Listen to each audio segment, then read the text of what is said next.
Hello everyone, it's DuckFaden07. Today, after a long time, I'm playing Grixis Shadow on the channel again. And through that time, Shadow decks went through a lot of changes. So we got Nethergoyf, which is the biggest upgrade to the 1-drop slot in a deck like this, which can utilize the Mishra Bauble already plays, the Dragon Rage Channeler. This creature can grow very quickly, very large in this deck, and it's just a very powerful threat in addition to the Dead Shadow. So Dead Shadow, Nethergoyf and the Dragon Rage Channeler are our 1 mana threats here. And Fatal Push recently was became very good removal in the format. Kills all the relevant creatures, especially the Psychic Frog. Unholy Heat can do that too, so I decided to do a splash between Heat and Bolt, 2/2 and 3 pushes. I really like that, and I also have Drowning Locks, which can be removals, and on the sideboard we got Molten Collapses. Okay, so addition to that we got Psychic Frog. This is one of the best creatures, if not the best creature in the modern right now. It's really strong, it does a lot, and it works well in this archetype together with Goyf, Dragon Rage Channeler, and Detective Phoenix. Detective Phoenix is actually pretty cool card for Shadow decks. You can pay 1 mana, give flying and +2/+2 to your Shadow, give it haste, and then surprisingly kill your opponents. This works very well with both Shadow and Nethergoyf, and giving flying to anything, it just can be very strong, and haste of course. So there's that. 2 Detective Phoenixes. Also Psychic Frog can help you discard the Phoenix, put it in the yard, so you can use it on the Shadow or Goyf or whatever. You can also always hardcast this card for 3 mana. It becomes a 2/2 flyer haster, which is also sometimes can do the job. Okay, so on the sideboard we got 4 Consign to Memories, and that is the biggest, I would say, in addition to Frog and the Spell Pierce and potentially Spell Snare. Consign to Memory is the biggest reason to go with Grixis instead of RAKDOS, let's say. Consign to Memory, very efficient card, helps Eldrazi matchup a lot. And it's also very versatile card, which works against some other matchups. It can help you save your Shadow from the solitudes, from the subtleties, whatever. It does a really card that does a lot. It counters the rings, it counters all the triggered abilities, the cascades, whatever. Okay, so very versatile card. We got additional Spell Pierces, 2 in the main, 2 in the side. This card works very well in this deck. Pyroclasms, additional removal, Nihil Spellbomb, and a single Damping Sphere as land hate of choice. Okay, so in this deck, let's talk immediately about potential changes. I think I really like the 60 and entire 75, but the cards I considered changing are basically these 4 cards. So the Drowning Locks and Detective Phoenix. Drowning Lock is a great card. For this archetype, it does a lot, but it has some problems. Biggest problem is Eldrazi are very popular, and Drowning Lock can sometimes do stuff against it, but not if they don't cast the Malevolent Rumble. If they cast Rumble, you can often counter some relevant stuff like Ring, but yeah, it's just not that efficient, and it often won't counter what you want it to counter. So there's definitely a problem with that. Also, you can counter the opponent's Psychic Frog, but it doesn't kill Frog. If opponent has Frog on the field, they can use it to exile cards from the graveyard, which makes Drown bad against Frog. So Drown definitely has problems. It could be Spell Snare. I'll leave that up to you. I want Drown in the lock in the main right now. It's helpful against a lot of matchups. It can be removal, it can be counter, so it's kind of versatile. But it could also be like a Spell Snare. Detective Phoenix, the Phoenix interaction with Shadow and Nethergoyf is really interesting. That can be really powerful in some matchups, but there are a lot of matchups where you probably won't need it. So it could be like a one-off, or it could be you could play something else instead. Like first thing that comes to mind is probably Orcish Bowmasters. Orcish Bowmasters is not that crucial in a build like this, which can really go fast and be aggressive. But it can help when you're playing against the Bowmaster deck, so kill their champ blockers and punish their draws. So definitely there's that. So Orcish Bowmaster is card I'm considering, but kind of Phoenix has more potential to do well in a shadow build, but that is still something I would like to test more before the final decision. For now, I'm going with Phoenix. It's also enchantment, so it can grow your Goyf, and it can be it is decent if when hard casted. So definitely not a bad card. But there are also some other good cards which could take a slot. As I said, mostly looking at Spellsnare and Orcish Bowmasters. These are my two main cards I would love to play, but don't have a place at the moment for them.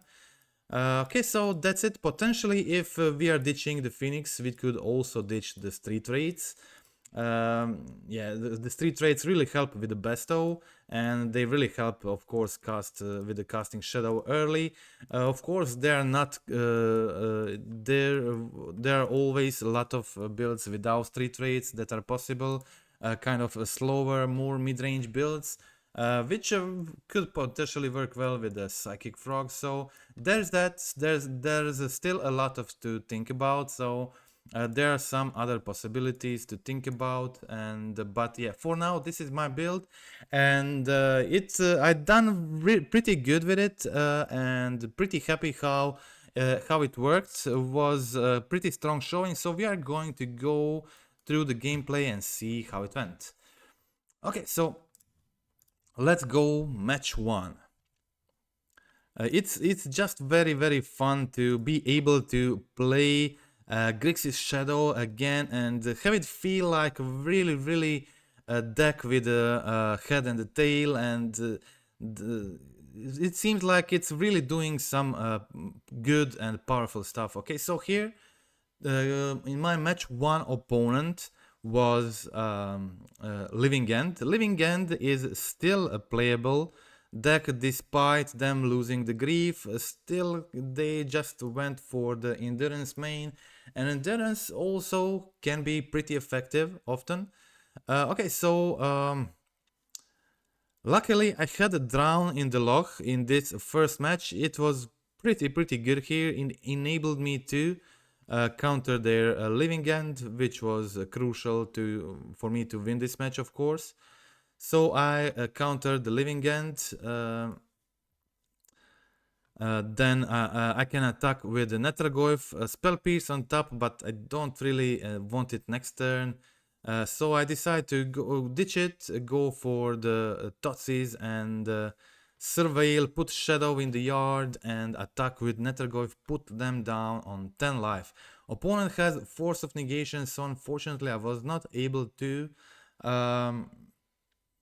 resolve my Totsies, which meant opponent was able to resolve the Shardless Agent.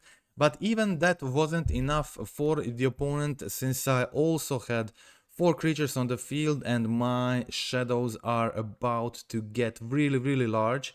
Unfortunately, in this situation I did not have the Psychic Frog. If I had a Psychic Frog, it would be pretty good here, because I would be able to just discard the Phoenix, immediately cast it for the best of coast, make my shadows flyers and hasters, so that's pretty good.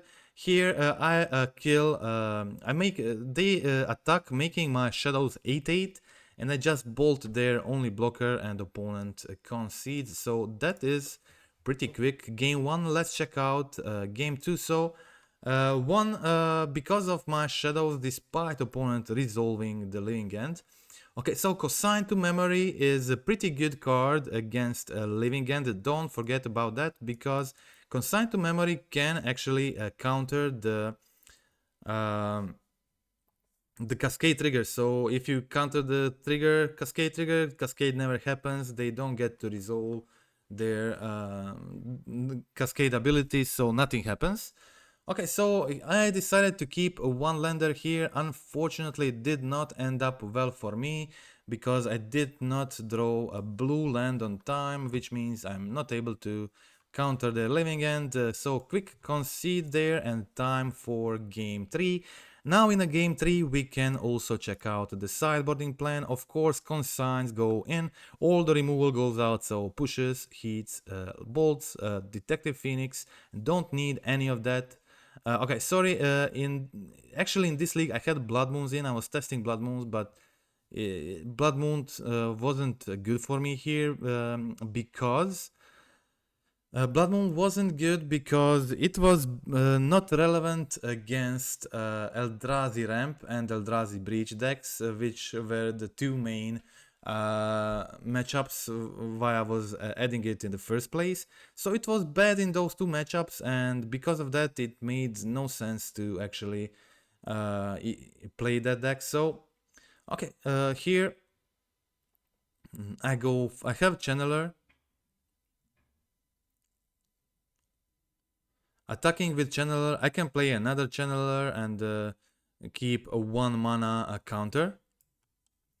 So I play another Channeler, do the Surveil, keep Spell Pierce on top and pass the turn. My opponent is on 13. I'm keeping Consign for this turn. Next turn I have Pierce plus Drowning Lock, so lot of counters here. And yeah, now I have all three and it's basically impossible for me to lose this one. Opponent finds a forest and goes for a Shardless Agent. They obviously holding the Mystical Dispute, but it's not really important for me here because I have a lot of interaction. So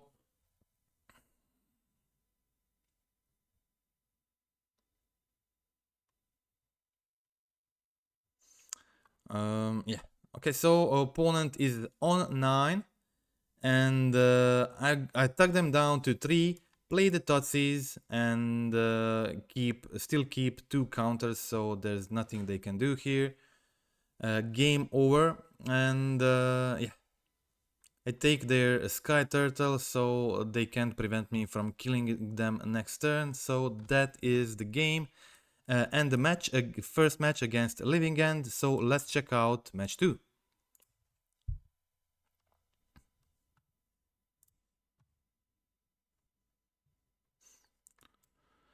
Okay, so this is a pretty decent hand. I start with fetching and going for the Nethergoyf. I didn't want them to play the Bowmasters on me. So obviously I don't have a removal for the Scion of Draco with Leyland of the Guildpact combo, but a Psychic Frog can be surprisingly good against a Scion combo. Okay, so unfortunately they still don't have any cards in the yard. So I decide to take maybe not so ordinary action. Just attack with Frog, ready to discard everything if needed.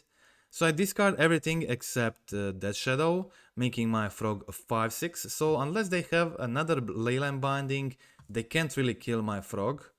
I can give it flying, I can start drawing cards, and it already killed Kavu, so it already did some job and they need to spend another card for it. Okay, here my opponent plays Flage and actually helps me with casting this Death Shadow, so I don't mind that. And they're tapped out, which means I will be able to connect with Frog for 5 damage, draw cards, and yeah, just be untapped here in a pretty good position. There is also Channeler, so I go for the damage, play Channeler, play Bauble. Now also I have Delirium. I do another draw and this is too much for opponent. They concede and that is a very quick game 1. Let's check out game 2. Okay, so game 2 I kept a pretty decent hand. I have Fatal Push. Fatal Push is great against Zoo. Totsis, which can be great solution for their if they have Scion in hand. Good strong creatures. Okay, so take a look at their hand. They have Tribal Flames, Binding, and Kavu. I have removal for Kavu, so I decided to take Flames because Flames is both removal and can be very efficient hitting me face. So I take their Flames, and now I untap. I have Fatal Push to kill Kavu and play a creature, play Bauble, and yeah, pretty decent situation for me here. I see a binding on their top, so they have one binding for the Gorf and another binding for my Death Shadow. Two removals in my hand, which is good, not bad. So at this point, they have a removal for my shadow, so I have to find another threat here to end the game. I find more removal, which is not that bad, but not really what I need in a situation like this. Since I boarded in the Blood Moons, I had the Blood Moons. I had, sorry, did I have, yeah. Yeah, I boarded in the Blood Moons, that's why I went for the Swamp. As I said before, in this moment I had a Blood Moon on the side. That is the only difference. I decided to take out the Blood Moon. Didn't really like it on the sideboard. Added another Pierce, fourth Pierce to the 75 instead, and one Damping Sphere. So there is definitely option to play Blood Moon. I just didn't feel good, and it also in some matchups like against Eldrazi decks, I want my blue cards, which doesn't work well with Blood Moon. So, and Blood Moon also didn't feel very good against them. They always have talismans, they have basics, a lot of ways to find basics. So I was just very disappointed in that. So okay, opponent here goes for a Flage. I'm down on 8. But they don't have much in the yard. I'm able to find a Phoenix, start attacking. Opponent flips Hiretsugu, flames me down to 2 life. I killed the Hiretsugu, and I play 11-11 Shadow, but they still have Binding, and they're now on 0 cards in hand. I don't have pretty strong clock, and my opponent now is able to go for the Flage next turn, but I find the best card at the moment, Bogart Trowel, making my clock actually pretty good. They're now down on 5, and I have Street Rate, and this is lethal damage next turn. There's no way they can survive it unless they succeed to find the last missing damage to finish me off, and they find a Sino Jaco with haste. So that is the game. Let's check out game 3.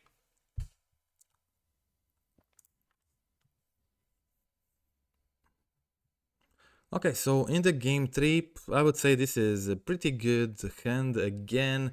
Have Molten Collapse, I have Nihil Spellbomb, turn 2 Psychic Frog, turn 3 Death Shadow plus Channeler. All of this is just very strong plays. We can see here my sideboard plan against a Zoo. Okay, so Drowning Locks went out because they don't fill their yard very well. So instead, Molten Collapses better, they go in.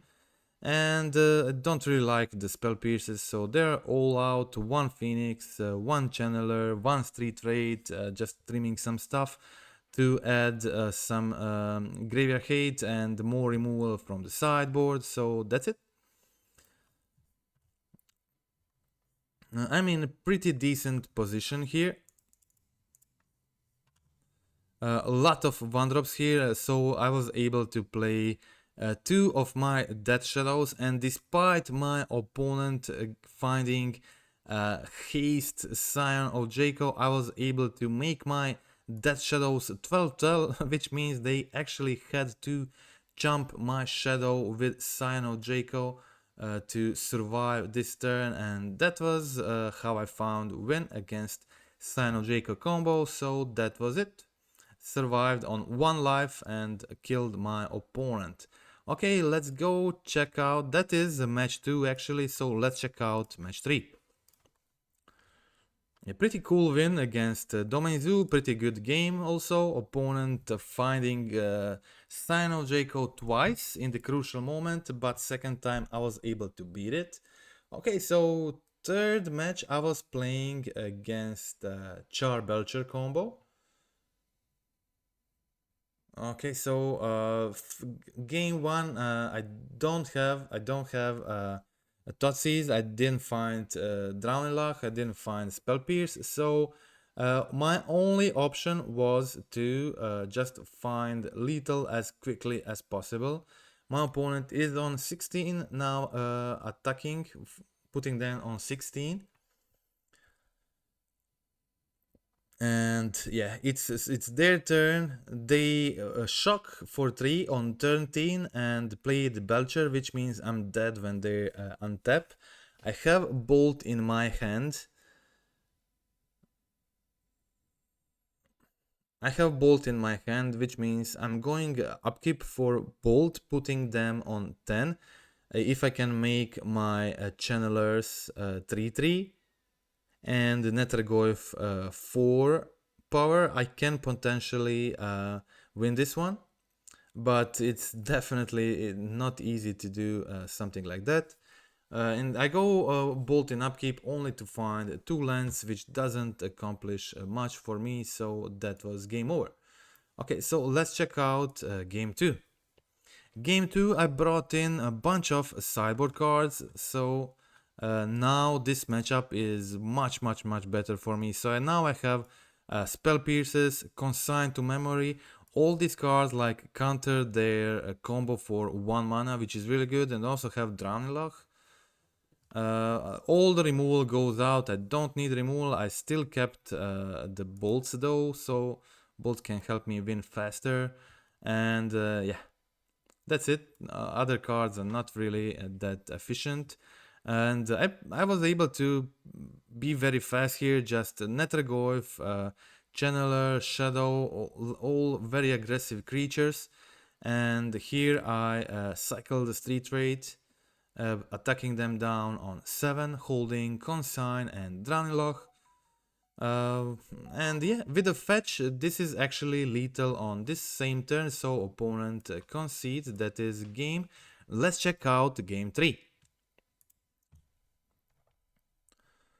Okay, so game 3, this hand doesn't quite do it, and yeah, this hand is also not like super good, but I have one piece of relevant interaction. Consign to Memory is pretty good against them. Immediately they Thoughtseize the Consign away. I have 2 Mishra Baubles to search for a card that might be helpful. I decide to leave the Channeler, since Channeler with Bauble can help me dig for Consign or Spell Pierce, which is card I need in a situation like this.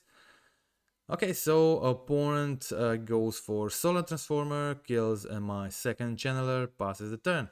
And this time I'm able to go for the Thoughtseize, look at their hand, discard Static Prison, and now they only have 1 Fatal Push in their hand. I go and turn Bolt on my turn, play the Boggart Troller, and the Boggart Troller now is a 2-turn clock. So if my opponent finds a Char Belcher, they still need a turn to activate it. So I go for 3 damage, and their Fatal Push at this point can't actually kill the Boggart Troller, and that was the deciding factor here. They were not able to push the Troller, and that won me the game. So yeah, that was it. That was the match against Belcher. So let's check out match 4. Thanks to my blue cards, Spell Pierces, Consigns, I was able to beat the combo decks. And yeah, these cards always work wonders against decks like that.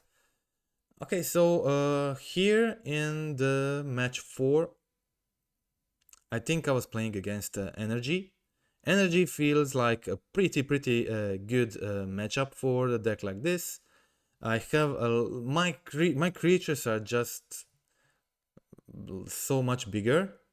They're so much bigger, and all the spells are also relevant, like Totsis, like Fatal Pushes, all the removal, even the channelers fly, and it's hard for them to block it. And since this deck can really dig and find three Nihil spell bombs post board. It usually enables you to deal with a Flage when it's in the graveyard pretty easily. Okay, so this was a close battle. I decided to let their 2 damage here, put myself on 4. If they escape Flage, I can just Unholy Heat it, so that was my plan. I can't play this Totsis, so they're on 0 cards. They have to pay energy here, and yeah, they find a land, which means they can go for a Flage. They can go for a Flage here, and they will be able to kill the Channeler, but I'm able to hit the Flage and let the 2 damage from the Raptor. Also, I get to Surveil another Channeler on top. That is a card I like. So my opponent is on 7, which means I need 2 attacks to finish them off. I go down on 2, and just they're on 0 cards, so they need some amazing top deck to be able to kill my channeler and get the win here. Both players on 2 life. I play a channeler. They don't have a way to kill it, so that is game over. They concede. Okay, so let's check out game 2. And let's also check out the sideboarding plan against Mardu Energy. It is definitely this matchup is affected by a dice roll.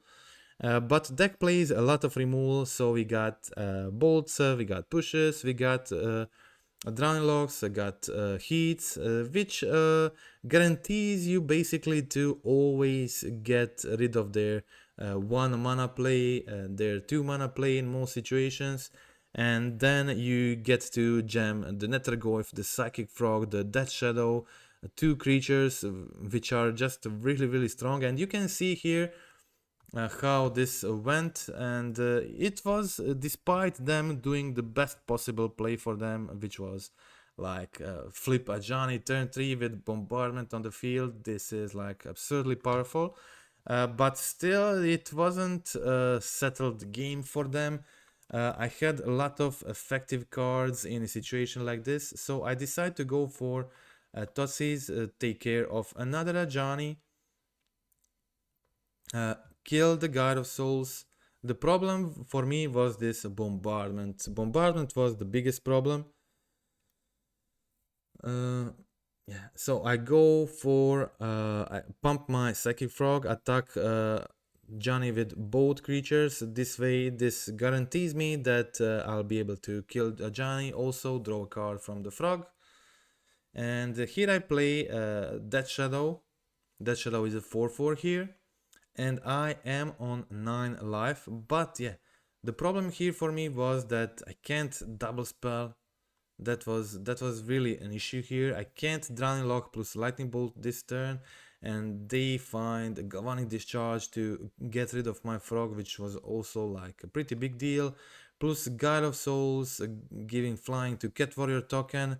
This would still be a good game if it wasn't for Goblin Bombardment, but Bombardment just kills me next turn. Can't do anything about that, so that is the game. Let's check out game 3.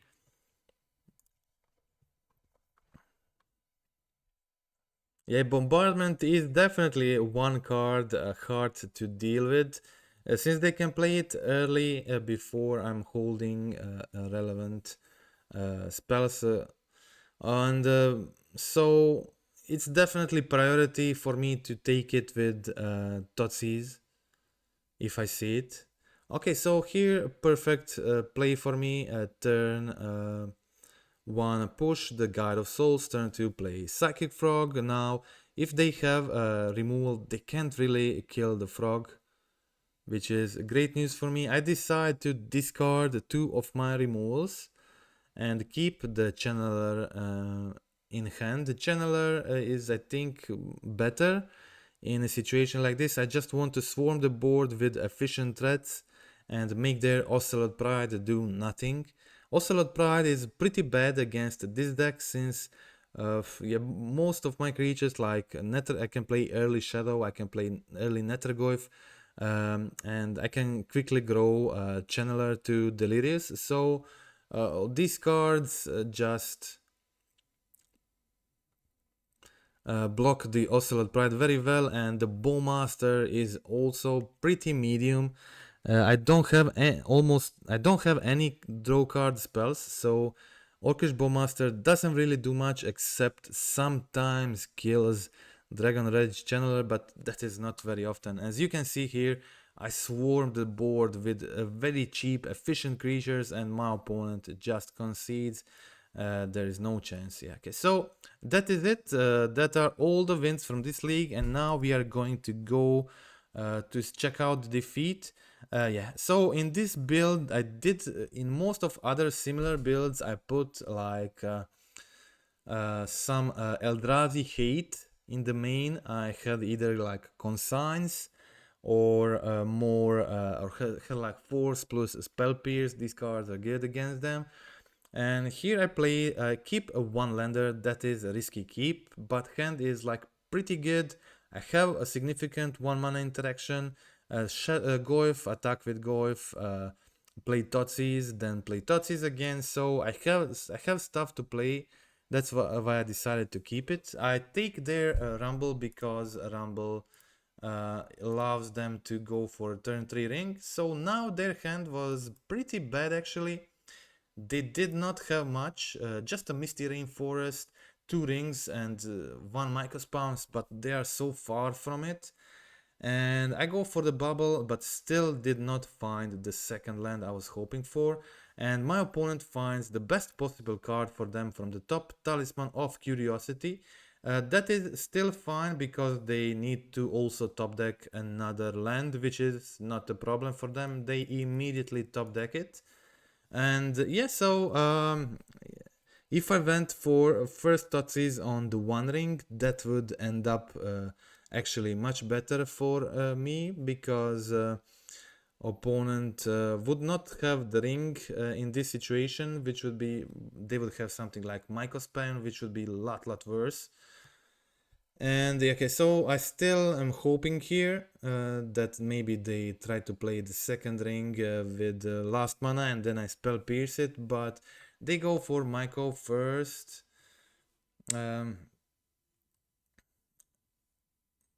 And then they also have enough mana to go for Devourer, so I'm able to Fatal Push the Myco spawn, and they're losing 3 on their upkeep.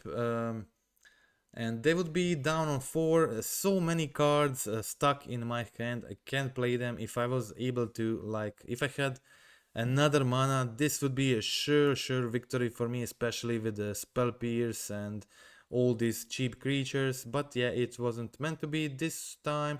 And yeah, I still had some chance. Maybe I should went for the Totsis here. But on their turn, opponent completely stabilized and it was game over. So let's check out game 2. As I said, I had Blood Moons still in this point of the game. Yeah, but Blood Moons are not even good in a matchup like this one, because I kind of counted having Blood Moon against 3, 4, 5 colors deck, but those decks are just not that popular right now, and it's not good against Eldrazi's because they have a lot of basics, they have talismans. I mean it's okay, but it's just not doing what we wanted to. So yeah. Opponent here goes for the Rumble. They have 2 spare mana, so I can't use the Pierce. Opponent goes for a second Rumble, and this time I decide to go for it. And yeah. Put Bauble in the graveyard, work towards getting Delirium.